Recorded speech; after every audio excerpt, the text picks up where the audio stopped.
This is the unit of clear. Chẳng ngờថ្ងៃនេះដែរខ្ញុំមានរូបមន្តមួយទៀតហើយនិយាយពីការសិក្សារូបមន្ត Everett ចឹង Everett គឺជារូបមន្តគណនារកតម្លៃមធ្យម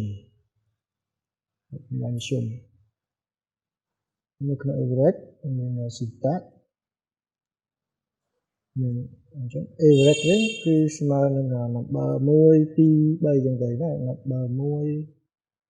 ឬក៏យើងអាចនិយាយថា number 1 number 2 number 3ចឹងទៅបើយើងមានលេខច្រើនយើងដាក់ number 4 number 5ចឹងទៅហើយយើងបិទវាបញ្ចក់មក enter វាអញ្ចឹងតើរូបមន្ត Everett គឺគណនាយ៉ាងដូចនេះអញ្ចឹងដើម្បីឲ្យដឹងកាន់តែច្បាស់យើងទាំងអស់គ្នាមកអនុវត្តធ្វើជាមួយខ្ញុំទាំងអស់គ្នាយើងអនុវត្តធ្វើអញ្ចឹងនៅក្នុងនេះ sheet របស់ខ្ញុំគឺ Everett ខ្ញុំមើលមានហើយហើយសំណួររបស់គេគឺឲ្យយើងចូលរកតម្លៃមធ្យម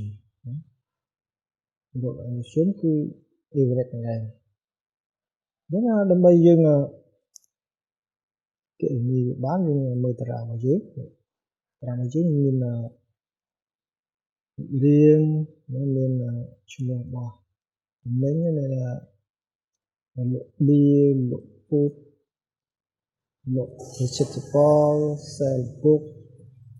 sell rice sell PC sell motor sell phone មានលក់ស្រាបៀរលក់ម្ហូបលក់បន្លែលក់អីចឹងទៅអញ្ចឹងឥឡូវមាននេះ1 2 3ចឹងឥឡូវនេះនិយាយថាថ្ងៃទី1ទី2ទី3អញ្ចឹងកន្លែងហ្នឹងដែរគឺយើងចង់ដឹងថានៅក្នុងរយៈពេលតែ3ថ្ងៃហ្នឹងតើយើងគិតជាមធ្យមវាបានលក់បានប្រមាណគិតជាមធ្យមលក់បានអស់ប៉ុណ្ណាណាអញ្ចឹងដើម្បីយើងដឹងថាជាមធ្យមហ្នឹងយើងលក់បានប៉ុណ្ណាយើងគ្រាន់តែចុចវាមួយមកហើយយើងសរសេរសញ្ញាស្មើហើយយើងសរសេរពាក្យថា Everett អញ្ចឹងមាននេះ Everett អញ្ចឹងយើងគ្រាន់តែคลิกលើវាពីរដងវាចេញបែបនេះបន្តមកទៀតគឺយើងselectលើ number របស់យើង number តម្លៃរបស់យើងណានេះ select វាចេញមកហើយយើងបិទកញ្ចក់វិញហើយយើងចុច enter អញ្ចឹងនៅក្នុងនេះមាន$100មាន130ហើយមាន210អញ្ចឹងដល់ពេលយើងគិតជាមធ្យមទាំង3ថ្ងៃហ្នឹងគឺ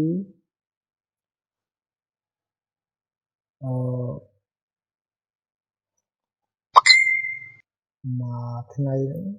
គិតជាមធ្យមគឺ$146.67ចឹង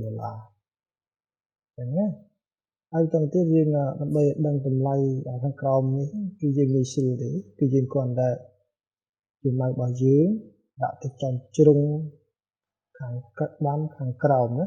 ខាងស្ដាំខាងក្រោមហើយចេញសញ្ញាបែបនេះសញ្ញាមួយនេះសញ្ញាមួយនេះយើងសង្កត់មកឆ្វេងឲ្យជាប់ហើយយើងទាញវាចុះក្រោម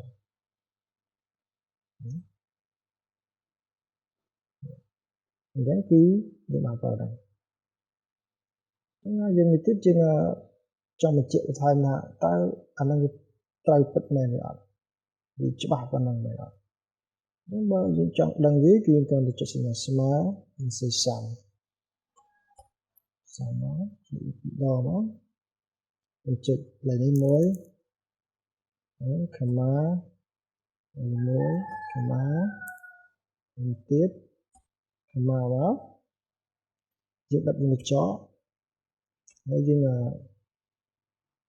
ចែកដល់3អញ្ចឹងយើងមាន3ថ្ងៃអញ្ចឹងចែក3ចុច enter អញ្ចឹងគឺចម្លើយវាដូចគ្នាណាខុសគ្នាទេអញ្ចឹងដើម្បីយើងថាតែយើងធ្វើនេះយើងរកប្រមាណអីអញ្ចឹងគឺអត់ដែរគឺយើងគាត់ select លើខាងលើនេះមកហើយចុច Ctrl C enter មកយើងដាក់ក្រោមនេះយើងចំណាំទុកទៅទៅ stroke Ctrl V មកយើងឃើញហើយយើង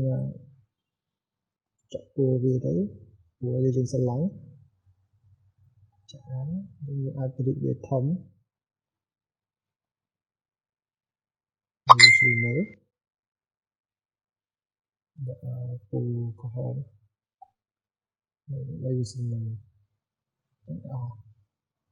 រូបមិនអេវរ៉េសវាចឹងដែរយើងចង់ដឹងអានេះគឺត្រូវទាំងអស់អត់ខ្ញុំគាត់ select វាមកត្រូវទាំងអស់នេះ146នេះគឺ146ដែរ146ដូចគ្នា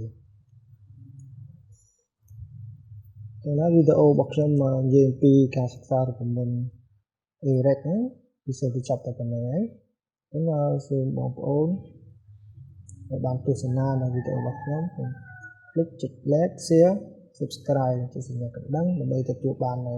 វីដេអូថ្មីៗហើយបើសិនជាវីដេអូរបស់ខ្ញុំមានចំណុចខ្វះខាតទាំងណាមួយសូមបងប្អូនតែគិតទៅហើយនឹងជួយកែលម្អ